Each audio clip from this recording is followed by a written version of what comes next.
I did my undergrad and medical school training at Ohio State. Grew up in the Cincinnati area, so that was home state for me. From there, had the opportunity to go up to Chicago and do my pediatric residency at Lurie Children's, which was a fantastic program. Met so many wonderful people and mentors there, and really fostered my interest in neonatology, which I didn't even know I had when I started residency. And from there, I was lucky enough to match out to Stanford for a fellowship, and had a wonderful 3 years there with some just absolutely fantastic clinical and research mentors. Had a chance to work with the California Perinatal Quality Care Collaborative team under Dr. Jochen Profit and Henry Lee, which was a great opportunity. And then had the great opportunity to complete a master's in health policy while I was out there as well. And then at that point, did kind of a broad faculty search, and ended up coming back home to Cincinnati, which has been a wonderful opportunity to be at Cincinnati Children's. So my work right now focuses on health-related social needs in the NICU, and thinking about how we can support our most vulnerable families, both within and outside of the walls of the hospital. A, how health policy at the hospital's local, state, federal level affects our infants. And then B, thinking about if we have programs that are effective for families, how do we better connect them to resources that might be out there that they may not be accessing. With a great team here at Cincinnati, building out the way that we identify and screen for health-related social needs in our NICU network across the region. But our ultimate goal is to think about how we can actually design better interventions to help families access resources.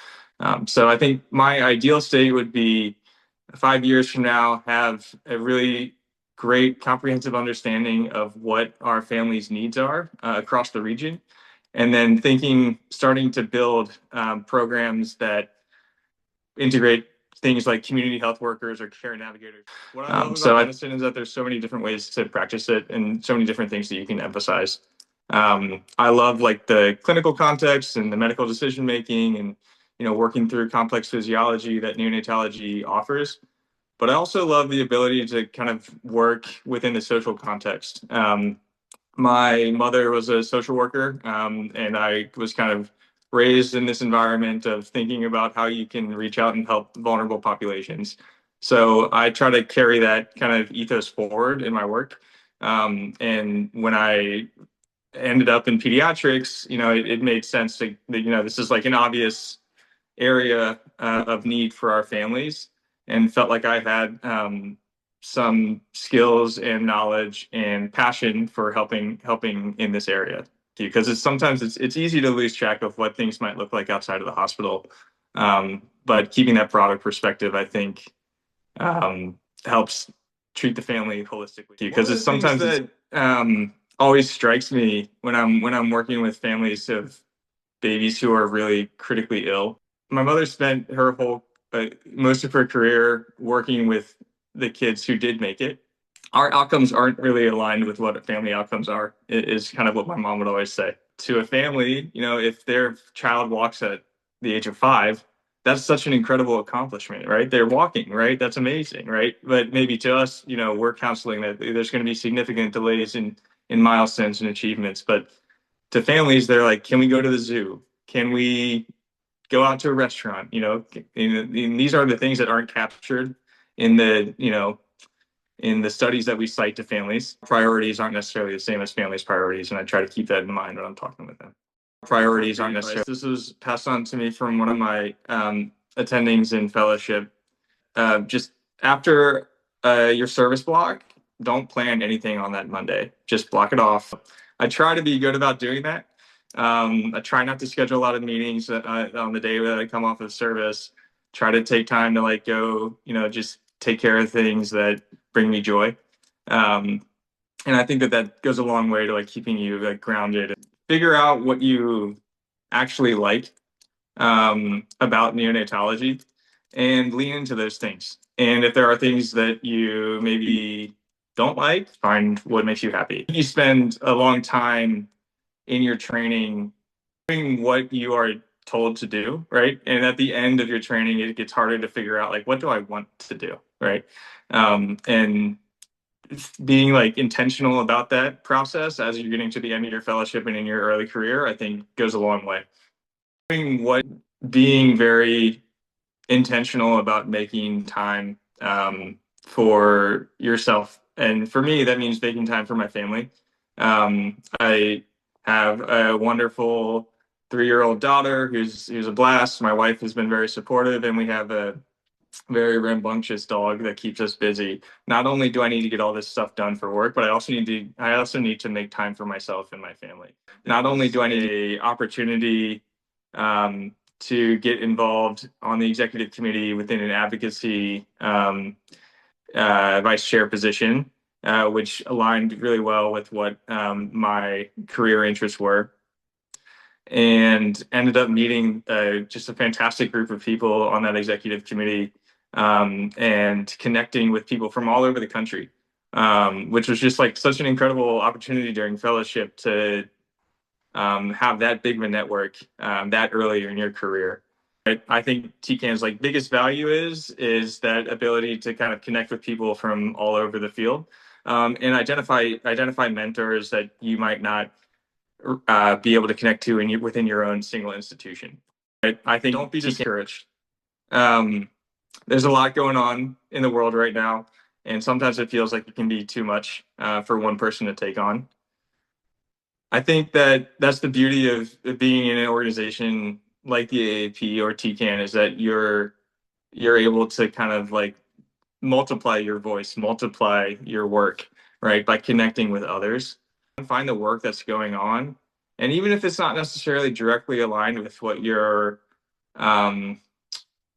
exact interests are within advocacy early in your career, what's more important is to kind of think about how you can build out your advocacy skill set. Or AAP Day on the Hill, LegCons, didn't necessarily align with neonatology specific topics, but I ended up gaining a lot of experience in terms of like understanding how legislation is made, understanding how to talk with legislators and their staff, navigating Capitol Hill, all those things. And if I had said, well, like I'm not necessarily interested in like adolescent health topics, then that would have been an opportunity that I missed. Have an area that you're interested in and focused on, but also be open to kind of thinking about advocating on child health across the entire spectrum, because you're going to end up, it's a small community, and you're going to end up connecting with people who share your interests in terms of being an advocate, but maybe like you can use your differing expertise as like kind of a benefit, right? Like you're going to bring different perspectives, and it's going to make you a more powerful advocate in the long term. Like you're going to bring different. The entire intern class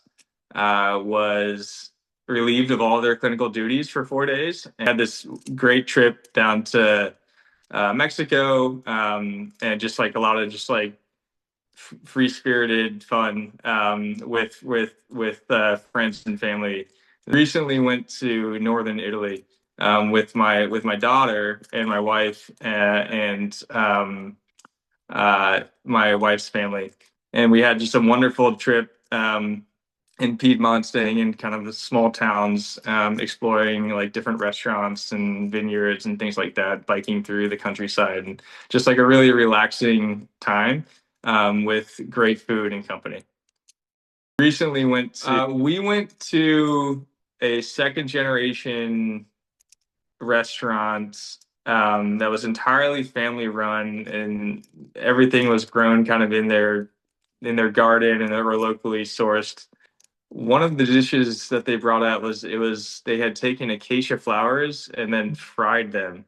It was just such a different thing than anything that I had had, and something that just stays with me as like one of those like wow moments. It was just such a interest in like the advocacy policy space makes me think that I think there are aspects of law that I would enjoy, particularly around the legislative process and working with vulnerable populations. I always thought that like being like an anthropologist would be an interesting field because it's like kind of like you're thinking about like populations and like why things are the way they are and how they got to be the way the way they are, and like kind of obscure things that shape outcomes further down the road. And I always thought like that way of thinking was like so interesting. I'm not sure if I'd be any good at it, but I think it would be interesting to me.